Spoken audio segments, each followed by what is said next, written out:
gente de todo o meu Brasil. Graça e paz para todos. Eu sou seu irmão em Cristo, Nilson Queiroz, do canal Verdadeira Graça. Você que ainda não se inscreveu no meu canal, se inscreva para que o YouTube possa te mandar assim que colocar mensagens novas todos os dias. Ali pelas 7h30, 8h, mais ou menos das 7 até as 8h, minha esposa está colocando as mensagens, você já começa a curtir a partir da noite, e a madrugada, amanhecer, durante o dia, quando chega a noite nós torna a colocar de novo, e assim nós estamos. O YouTube já te avisa, na hora que a mensagem acabou de entrar, o YouTube já te manda. Então, minha irmã e meu irmão, eu sei que vocês têm me ajudado, vocês têm comentado, eu estou muito feliz, muito contente. Vocês são a minha família.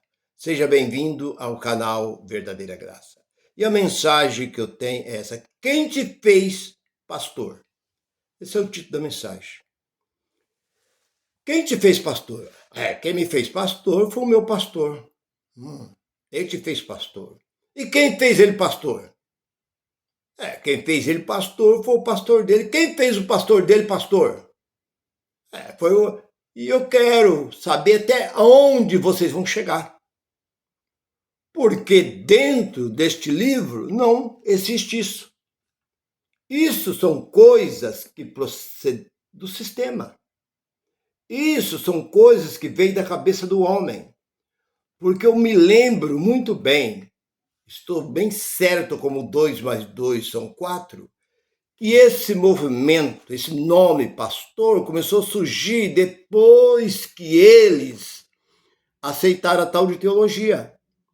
Porque esse movimento evangélico não aceitava a teologia.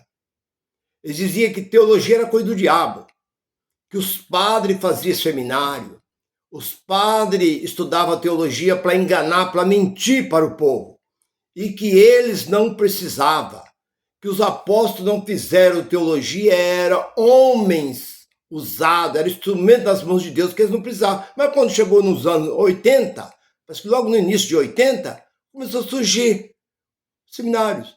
Agora, olhamos que esse tal de pastor, quando surgiu? Eu conheci missionários. Missionário, Estados Unidos mandava para cá missionário, vinha de outros países para cá missionário. Como o padre, os padres começaram a vir para cá e vinha como os missionários. E logo começou a surgir também, vindo dos Estados Unidos, missionários. Eu mesmo alcancei muitos missionários. Missionário fulano, missionário cicrano, missionário, como nós vemos aí, vários títulos, ainda tem alguns que ainda carregam esse título de missionário.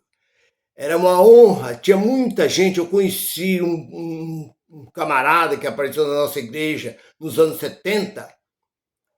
Ele abandonou a Assembleia de Deus e chegou lá dizendo que era missionário. Aí fomos saber, ele era pastor, mas ele chegou lá com um título de missionário. Eles trocavam, ele não queria saber de ser pastor, porque era coisa da moda, era missionário. Missionário tal, missionário, nós tivemos aí grandes nomes, que eu não preciso nem citar, grandes nomes dentro desse país com esse título de missionário. E depois da teologia para cá, eles começaram a trocar. Agora você é pastor. Eu, quando recebi este nome de pastor, esse título, aliás, eu fiquei revoltado. Porque eu não aceitava, nem mesmo dentro do sistema, eu não aceitei esse nome. Eu achava ridículo. Eu queria que me chamasse por nome. Eu era um evangelista. E eles falaram: não, você vai ser pastor. Tem que te consagrar, você é pastor. Nós não podemos te deixar. Você tem um conhecimento muito grande, você vai ser um pastor. E me puseram lá, me jogaram óleo na minha cabeça, aquela tolice que eles fazem. E muitas vezes eu repreendi as pessoas que me chamavam, então eu falo o seguinte: me chama de reverendo. Não me chama de pastor, não. Reverendo. Depois muitos deles começaram a me chamar de reverendo e eu até, tudo bem. Mas voltando para o título da mensagem, quem te fez pastor? Bem, então vamos para este livro.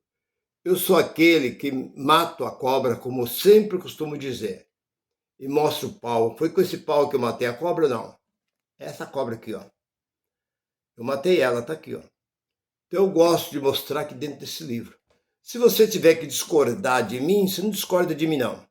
Você vai lá na folha deste livro aqui, e arranca ela e joga no lixo. Se você não estiver satisfeito com esse livro, você queima ele, destrói ele. Se você não acredita nele. Por quê? Você acredita naquele lobo que está lá em cima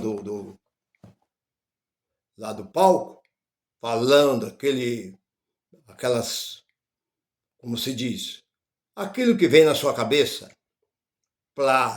quer respeito, ele quer aplauso, ele quer ser bajulado, ele quer, se pudesse, o povo até carregava ele quando ele chegava, é igual um jogador de bola, quando marcava um gol, punha ele no pescoço, saía carregando para o meio do campo. É assim que esses pastores talvez querem, que o povo carrega eles. Tinha um certo pastor que vinha na nossa igreja, ele era o presidente, ele chegava no descer do carro, esperava os diáconos lá no carro, abria a porta do carro e ele ficava sentado. Pegava a maleta dele, escoltava ele até chegar no corredor da igreja. Ele entrava, a igreja muitas vezes ficava até de pé para receber. É isso que eles querem, esses charlatões, é isso que eles gostam. Bem, quem te fez pastor? Vamos para a Bíblia.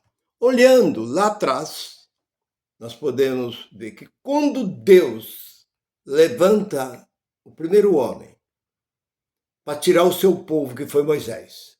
O povo era escravo no Egito. Vocês conhecem isso aí, não precisa nem estar lá em Êxodo. Logo no início de Êxodo ali, você vai encontrar que Deus aparece a Moisés e Deus envia Moisés como pastor. Moisés, eis que eu te envio como pastor. Você vai lá e tira o meu povo. A partir de hoje, o meu povo vai ser uma ovelha. Meu povo vai ser ovelha e você vai ser pastor. E você consagra Arão também como pastor. Consagra sua irmã Miriam como pastora. E fosse assim. E aí Moisés tirava lá, pastor Moisés, pastor Arão, pastora Miriam. E aí ia fazendo pastor. Não tinha sacerdote. Deus não levantava sacerdote, não tinha sacerdote, não tinha juiz, não tinha profeta, era só pastor. Tudo era o pastor que profetizava, era o pastor que fazia, oferecia sacrifício, tudo era o pastor. Aí vinha, até na época de Jesus, chegava na nova aliança, Jesus se apresentava como pastor e levantava mais 12 pastores para andar com ele. Aí chamava Saulo no caminho de Damasco, você vai ser um pastor. Levanta mais alguns para te ajudar. Eu me calaria. Eu me calava. Se dentro desse livro fosse assim, quem sou eu para dizer contra este livro? Mas o que eu falo está aqui dentro. Deus levantou Moisés como profeta. Deus levantou como líder. E levantou Arão como sacerdote. Sacerdote e os filhos de Arão também foram sacerdote. Sacerdote, quem era o sacerdote? Aqueles que oferecia sacrifício de animais a Deus. Então, o sacerdote era aquele que ficava entre Deus e os homens. Os homens vinham. E juízes, Deus levantou juízes. Juiz era quando a pessoa, vocês sabem, levava perante Moisés e ali aquela pessoa era condenada. Nós vemos que Samuel foi profeta, sacerdote e juiz. Ele teve 3 ofícios. Que coisa importante.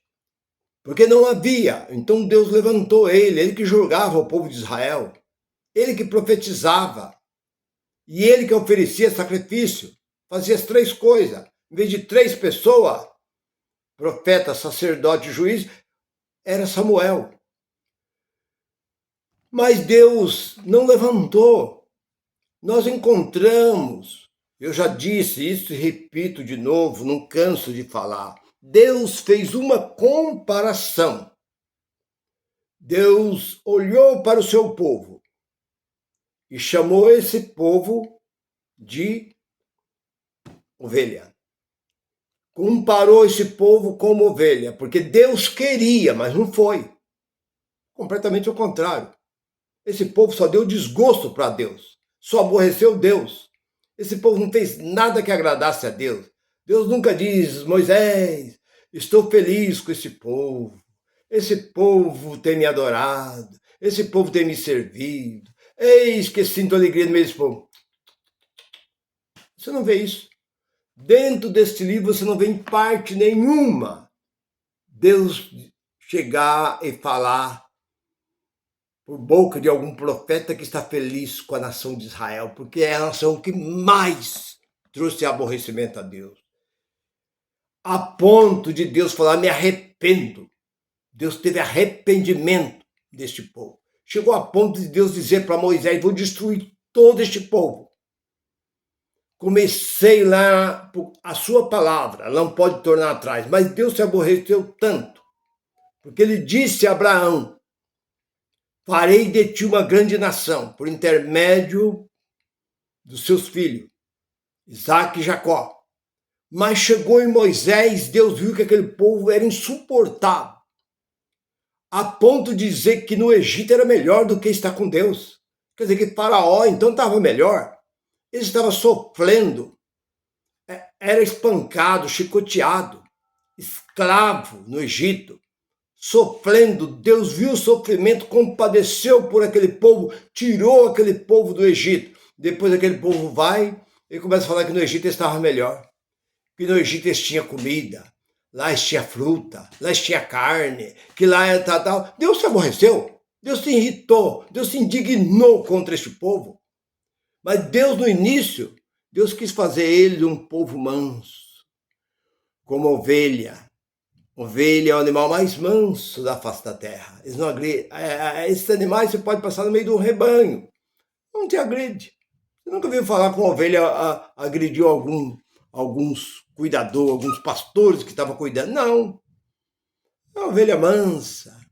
Estão sempre ali, conduz a água, bebe a água, volta e tal, leva a sombra, leva o aprisco, que é um curral e tal. Bem, então, você não encontra parte nenhuma. Vindo Jesus podia ter levantado 12 pastores para cuidar, mas ele levantou 12 apóstolos. Então Deus entregou o seu povo na mão de sacerdote, na mão de profeta, na mão de juiz, na mão de rei e na mão de apóstolo. E agora esse negócio de pastor? Onde surgiu isso? Onde está isso daí? Você encontra lá em Jeremias, no capítulo 23. Você encontra ali Jeremias profetizando duramente. Ai dos pastores que destrói. Vocês veem, destrói. Ele fez ali uma simbologia. Ai dos pastores que destrói as ovelhas, as minhas ovelhas. Assim diz o Senhor, trarei castigo sobre ele. Deus fala duramente. Depois Isaías, no capítulo 56, versículo 11 e 12, se você olhar ali, você vê como Isaías trata os pastores. Vê ali, a ponto que eles tratam o chamado pastor, que hoje ele se gloria deste nome. Eu sou presbítero, sou evangelista, o fim do ano agora vou ser consagrado a pastor. Olha em Isaías 56, marque bem, versículo 11 e 12. Vê o que Isaías fala. Olha para João capítulo 10 e versículo 10. Olha para Atos dos Apóstolos 20, 29 e 30, o que fala depois da minha partida, disse o apóstolo Paulo, que ia surgir. Jesus disse, o ladrão não vem senão roubar, matar e destruir, mas eu vim para que tenha vida e vida com abundância. Eu sou o bom pastor. Isso é uma simbologia. Eu sou o bom pastor dá a vida pelas ovelhas. Davi arriscou a sua vida quando tomou uma ovelha da boca do urso, da boca do leão. E Jesus disse a mesma coisa. Eu dou a vida, e deu. Ele deu a vida dele pelas suas ovelhas. É uma simbologia. Agora, por que hoje, aonde está dentro dessa palavra, que Deus entregou o povo na mão de homem? Não tem, não existe.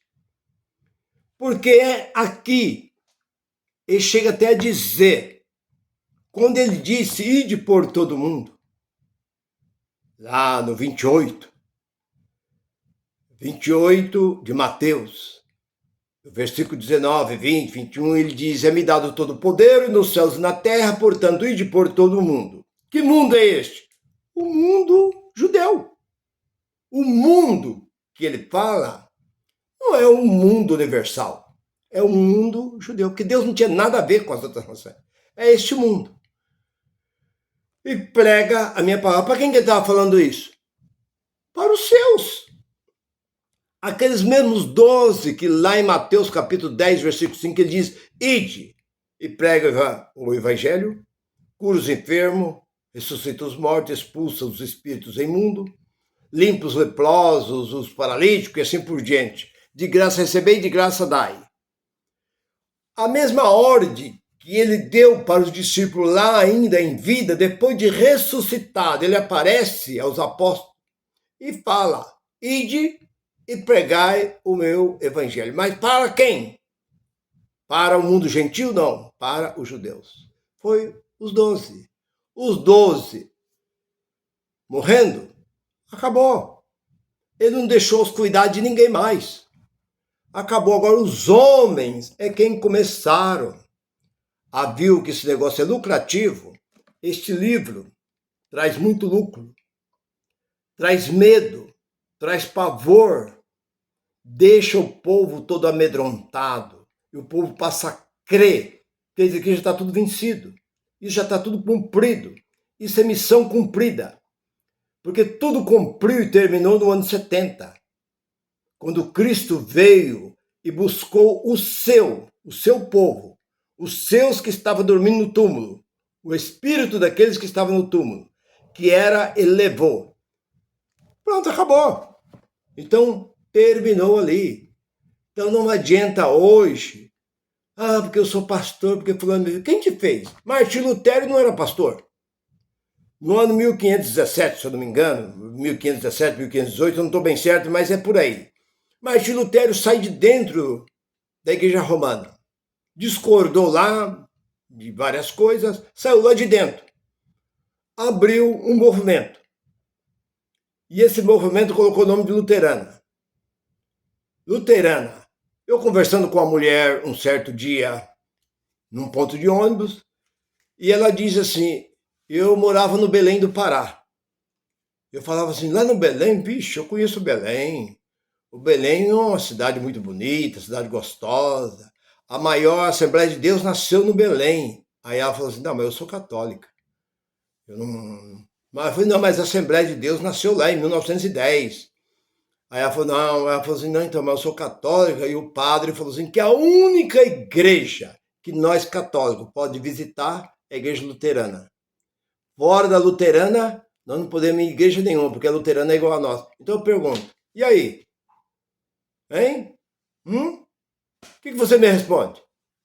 Martim Lutero saiu de dentro da igreja católica, mas trouxe tudo para dentro do que ele fundou, que foi a luterana. O mesmo costume. Calvino saiu da onde? Dentro do catolicismo. Parece que em 1543, por aí, mais ou menos, fundou a presbiteriana.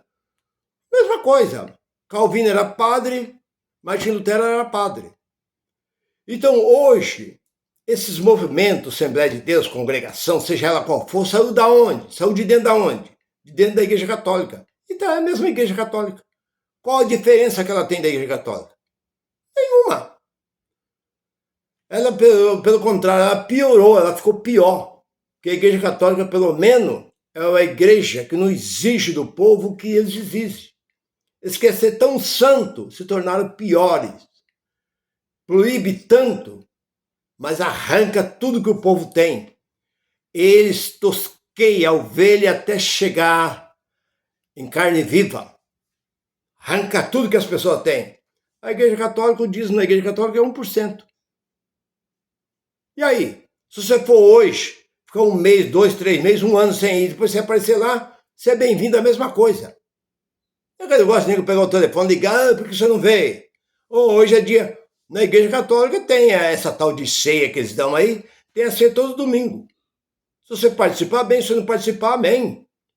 Então, se for para eu hoje, se fosse para mim hoje, que eu não acredito em religião nenhuma, mas for para mim escolher, eu fico com a Igreja Católica. Eu não... Tudo para mim é um sistema só, mas se for para mim, entre todas, eu prefiro voltar para Igreja Católica, porque pelo menos mentira por mentira eu fico aonde eu vou me sentir bem. Vocês estão entendendo? Então, meu irmão, quem te fez pastor? Com que direito? De onde ele tirou essa palavra pastor? Não, mas lá no capítulo 4 de Efésios, ali, e Deus levantou uns para apóstolo, outros para profeta, outros para mestre. Para começar, está errado. Isso daí é um erro romano. A Igreja Romana, quando fez este livro aqui, eles erraram. Porque profeta durou até Jó. Apóstolo foi 12. E mestre só foi Jesus. Ele falou, ninguém chamei de mestre. Então, 3 coisas aí estão erradas. Levantou uns para pastor. Pastor é uma simbologia. Pastore. Não. Pastor foi uma simbologia que usou Jesus. Mas não é foi apenas um título. Mas ainda que foi dado esse dom de pastor, dom de presbítero, dom de evangelista, a palavra deu, é passado, acabou. Você entendeu? Ou quer que eu explico de novo? Ele subindo ao céu levou consigo cativo e cativeiro. O que é cativo e o cativeiro? Era o homem. O homem era cativo. E o cativeiro era a lei. É como um passarinho dentro de uma gaiola. O passarinho é o cativo, está dentro da gaiola. A gaiola é o cativeiro. A pessoa pega aquele cativeiro, põe lá do lado de fora para tomar sol, põe para dentro, leva para lá, leva para cá, o passarinho fica ali e morre ali dentro. Assim também a lei era assim. O homem nascia e morria dentro da lei. Jesus levou o cativo e o cativeiro e deu dom aos homens, temporariamente. Uns para apóstolo, outros para profeta, outros para pastor, que eu não acredito nisso. Outros para evangelista e pastores e doutores e tal. Mas isso foi temporariamente até o que fosse perfeito viesse. E o que é perfeito veio. Ali, Coríntios 13:8, veio, que foi Cristo, veio buscar o seu povo. Então, esse mistério acabou. E agora hoje? Como é que aí continua? Eu sou pastor, fulano me consagrou. Quem deu essa autorização para ele consagrar? Ah, mas o pastor dele consagrou. Temos que voltar isso a 2000 anos atrás. Volta 2000 anos atrás, vê lá quem Deus levantou de pastor. O único homem que Jesus disse para ele, Pedro, tu me ama? Sim, Senhor, eu te amo. Lá, acho que no 21, lá, versículo 16, 17 de João. Apacenta as minhas ovelhas. Quer dizer, apacentar a ovelha é uma simbologia. Tu me ama, Pedro? Apacenta as minhas ovelhas. A terceira vez, tu me ama, Pedro? Apacenta as minhas ovelhas. Então, é o único que deu a entender que Deus, que Jesus estava colocando Pedro como um pastor. Mas se olhando para a primeira carta de Pedro, capítulo 5, Pedro diz, eu sou um presbítero. Ele diz, eu sou um pastor. Em parte nenhuma você encontra Pedro ser chamado de pastor. Ele diz, eu sou um presbítero como vocês. O que é um presbítero? É um ancião, uma pessoa de idade. Então, meu irmão, procure entender melhor. Você que fica aí cantando de galo porque você recebeu um título de pastor, joga isso no lixo. Corta isso, joga no lixo. Como diz aquela música, joga no lixo. Porque eu tinha várias carteirinhas todo ano, era renovado isso daí. Eu tenho nojo desse negócio de pastor. Me nojei. Tanta carteirinha que eu tinha. E tá, pastor fulano. Pastor vai pastor para lá, pastor para cá. Pastor, ore por mim. Pastor, não sei o quê. O pastor estiver orando, jejuando, não esquece da minha... Para com essas coisas. Graças a Deus, hoje eu estou livre em Cristo. Então eu volto a perguntar, quem te fez pastor? Me prova. Dentro deste livro, quem te fez pastor? Foi homem? E de onde esse homem tirou? Foi o pastor dele. Quem fez o pastor dele? Foi o outro pastor dele. Quem fez o outro pastor dele? Isso tem que chegar até onde? Até onde tem que chegar isso? Tem que chegar ao primeiro século. E você vai encontrar quem foi esse? Se Deus tivesse levantado um homem, antes de Jesus subir ao céu, ele levantava um homem e falou assim, eu te coloco como pastor do gentil. E você vai consagrando pastor. Não pare. Esse ministério tem que continuar. Você consagra pastor, esse pastor tal. Aí o primeiro pastor diz que foi Policarpo. Policarpo foi discípulo de Jó, mas ele não era pastor. Ele era um evangelista. Inácio foi discípulo de Policarpo. Foi morto, os dois foram mortos. Um foi morto queimado, Policarpo foi queimado, Inácio foi jogado pelos leões, lá em Roma. Se esses homens tivessem sido levantados pelo próprio Senhor de pastor, aí vinha a consequência.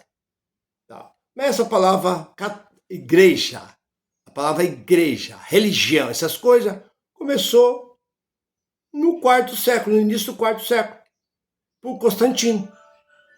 Então, meu irmão, pare com essas coisas, não acredita nessas coisas, que pastor é título.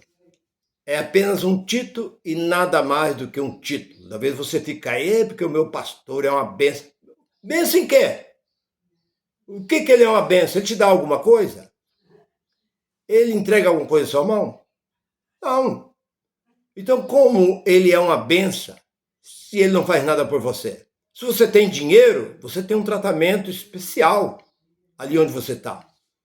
Mas se você não tem dinheiro, você tem uma boa caminhonete, você é um empresário, você é um comerciante, você dá ali uma boa quantia de dinheiro ali, você é tratado de uma forma, logo você está lá em cima. Logo você é chefão lá dentro. Mas se você é aquele que ganha aquele salarinho, que dá aquela sua mulher, muitas vezes sua esposa, é diarista, limpa a casa, trabalha numa escola, faxineira, dá ali aquele salarinho ali de R$100 e poucos por mês, vocês sabe? Não, mas irmão, diz como é que você fala? Eu falo isso por experiência própria, porque eu vivi por muito tempo no meio desse povo. Eu tenho experiência porque eu fui de linha de frente. Eu não era aquele que sentava no banco, não. Eu era aquele que participava de tudo. Eu sabia tudo, sabia e sei tudo o que acontece lá dentro. Aquilo ali é só toma lá da cá, só toma do povo. Quando eles precisam de dinheiro, eles pedem para o povo. Quando o povo precisa de alguma coisa, eles pedem para quê? Pede para Deus. Ora a Deus. O irmão está desempregado, ora a Deus para Deus arrumar um emprego. Não está precisando de cesta básica, com um problema de despejo na casa, não está conseguindo pagar aluguel, ora a Deus. Mas quando eles precisam de levantar um dinheiro, que eu já vi, eu vi eles levantar dinheiro, assim, não é um pouquinho de dinheiro de 1.000, 2.000, 3.000 dinheiro, não, eu já vi eles levantar milhares e milhares, assim, de reais, assim, ó, num culto só, fazer um apelo ali, e pessoas dá até relógio, dá aliança, dá tudo ali, a pessoa faz doa até carro, falando que é para obra de Deus.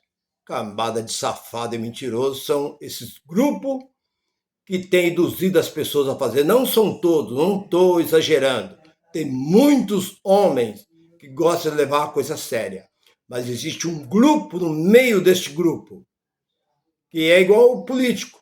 Existem os bons políticos. Você não pode dizer que política é tudo igual, que não é tudo igual.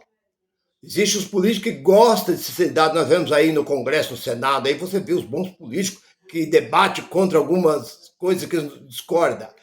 E também, dentro dos movimentos aí, chamado aí religião, você vê aí pessoas que discordam, que não aceita muitas vezes alguma coisa que as pessoas começam a ver e falam, não, eu não aceito, eu quero assim, assim, assim. A pessoa chega e fala assim, olha, eu estou precisando disso, daquilo outro. O pastor vai lá no mercado, faz uma cesta base e traz para a pessoa. Isso eu tenho visto. Mas meu irmão, minha irmã, fique nessa graça, que esta palavra falou bem ao seu coração. Graça e paz para todos. Bye, bye.